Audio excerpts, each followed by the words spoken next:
How's it going, everyone? And gotta go over a major free update that is available today on one of the contenders for Game of the Year this year. We'll talk all about that. Looks like PlayStation Plus has rolled out yet another discount, and that'll be lasting until December the 19th. Looks like it's once again for new subscribers only, so we'll talk about that.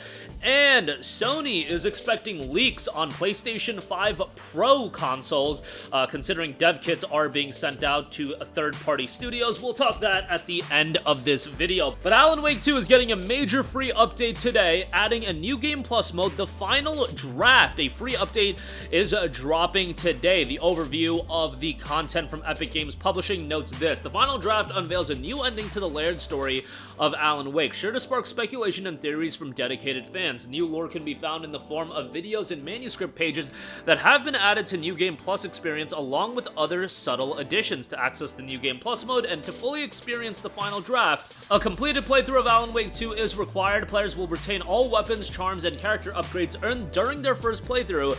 These resources will come in handy as players attempt the ultimate challenge of the new Nightmare difficulty level. Players will need to brace themselves for intensified enemies, strategic gameplay, and an adrenaline-pumping experience that will push their skills to the limit. Now, I've been pretty vocal about my thoughts of Alan Wake 2.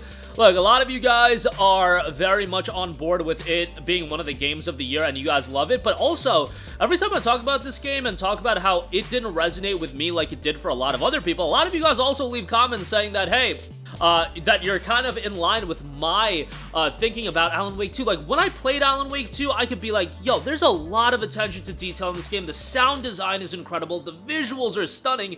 But there are just elements of the game that really push me away from it. Some of the game design choices I just thought were not great. And for me, it wasn't one of my game of the years. But objectively speaking, when I objectively assess every aspect of the game, I'm like, I can easily understand why it's a contender for Game of the Year, why people love it so much, and I feel like it is important to do that. Like, I have my subjective taste. Look, two of the games that most people consider to be 1A, 1B for a Game of the Year, Baldur's Gate 3 and Alan Wake 2, they are games that I did not enjoy as much as everyone else. And you know what? That's fine. With both of those games, though, I can objectively assess why people love them, and I have no issue with either game being nominated for Game of the Year or winning Game of the Year.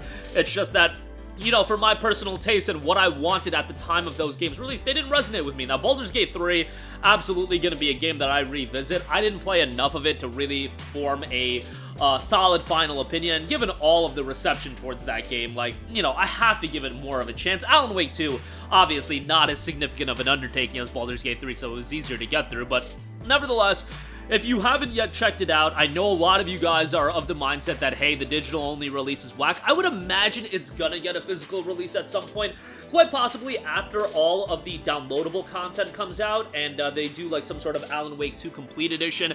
It just seems like there's a lot of demand for a physical release of Alan Wake 2, especially after all of the hoopla with PlayStation and the Warner Brother Discovery content being pulled. It seems like more and more people want to get physical media these days in their games physically. So, like, Alan Wake 2 getting a physical release, the thing is, not only would a new portion of people check it out, but I do believe there's a significant amount of people that enjoyed Alan Wake 2 so much they bought it digitally, and they will double dip and buy it physically. Like, I hate that I have to say this, and I hate that that is a reality, because that is just gonna, you know, incentivize doing digital-only releases and then pumping out a physical release down the line. I just think, you know, it's not gonna be as significant as, let's say, with Grand Theft Auto 6, they're not doing a PC release right away, and they're gonna get people to double dip with a console release and a PC release after its initial release.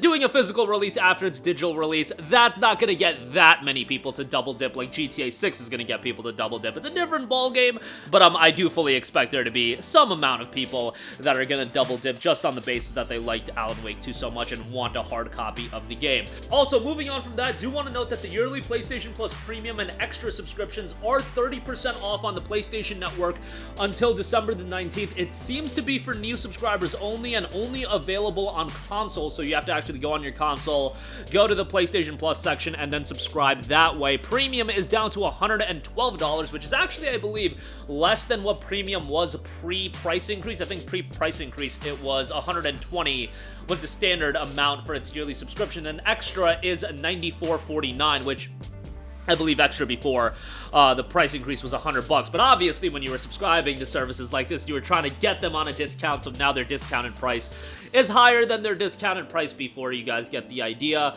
PlayStation Plus has left a lot to be desired, especially after the price increase, and I'll be a broken record with it. I don't care, because if you guys are going to be defending Sony with what they've been doing with Plus, Premium, and Extra, sure, they baked in a gimped version of Crunchyroll into it. You got some PlayStation Core movies.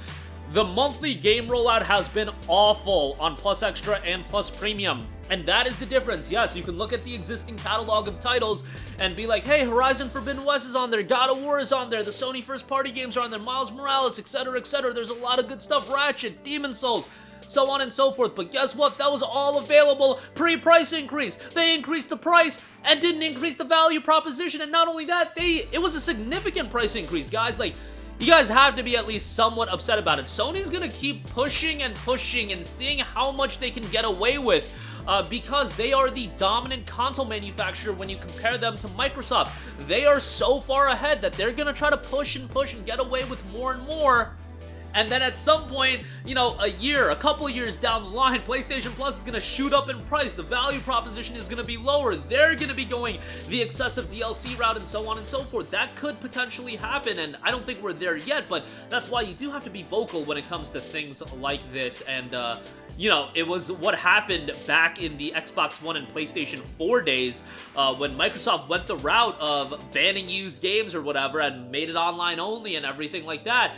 That ended up biting them in the ass. Sony hasn't done anything that egregious, I don't think, but, you know, eventually they may have the pathway to do something like that, but at this point, you know, they still offer so much quality in terms of their first-party rollout that I think most people are gonna let stuff like this slide. But hopefully, you know, here in the near future, especially when the next round of Plus Extra titles are revealed, we get some solid titles, because it's been pretty lackluster as far as the extra updates. The existing catalog is great. There's a lot of good stuff in there, but as far as the updates, it has been rather lackluster. So take that for what you will.